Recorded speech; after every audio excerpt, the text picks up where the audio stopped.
এই মুহূর্তের সবচেয়ে বড় খবর, সন্দেশখালীর তৃণমূল নেতা শেখ শাহজাহানের বিরুদ্ধে এবার কড়া পদক্ষেপ নিতে চলেছে কেন্দ্র তদন্তকারী সংস্থা এনফোর্সমেন্ট ডিরেক্টরেট। জানা যাচ্ছে আজকে অর্থাৎ 7ই ফেব্রুয়ারি তৃণমূল নেতা শেখ শাহজাহানকে হাজিরা দেওয়ার নির্দেশ দিয়েছিল এনফোর্সমেন্ট ডিরেক্টরেট সিজিও কমপ্লেক্সে, কিন্তু এখনও অবধি সূত্র মারফত জানা যাচ্ছে শেখ শাহজাহান কোনোভাবেই আজকে হাজিরা দিচ্ছেন না ইডি দপ্তরে।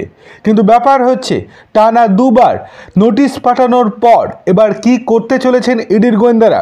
সূত্র মারফত জানা যাচ্ছে আর একবার হয়তো শেখ শাহজাহানকে নোটিশ পাঠাতে পারে এনফোর্সমেন্ট ডিরেক্টরেট, কিন্তু তারপর যদি তিনি হাজিরা না দেন তাহলে সেক্ষেত্রে আদালতের কাছে আবেদন জানাতে পারে তার সম্পত্তি বাজেয়াপ্ত করার জন্য।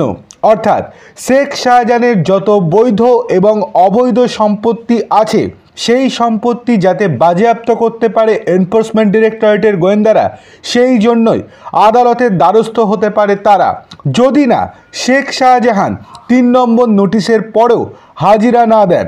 আজকে দ্বিতীয় নোটিশ পাঠানো হয়েছে, সেই নোটিশে হাজিরা দেবেন কিনা শেখ শাহজাহান সেই দিকেই নজর ছিল সকলের, কিন্তু শেষ পর্যন্ত জানা যাচ্ছে যে শেখ শাহজাহান আজকে হাজিরা দিচ্ছেন না।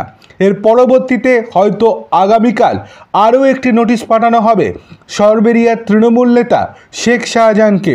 সেই চিঠির সেই নোটিশের পরে যদি হাজিরা না দেন তাহলে সম্পত্তি বাজেয়াপ্ত করার জন্য আদালতের কাছে আবেদন করবে এনফোর্সমেন্ট ডিরেক্টরেটের গোয়েন্দারা।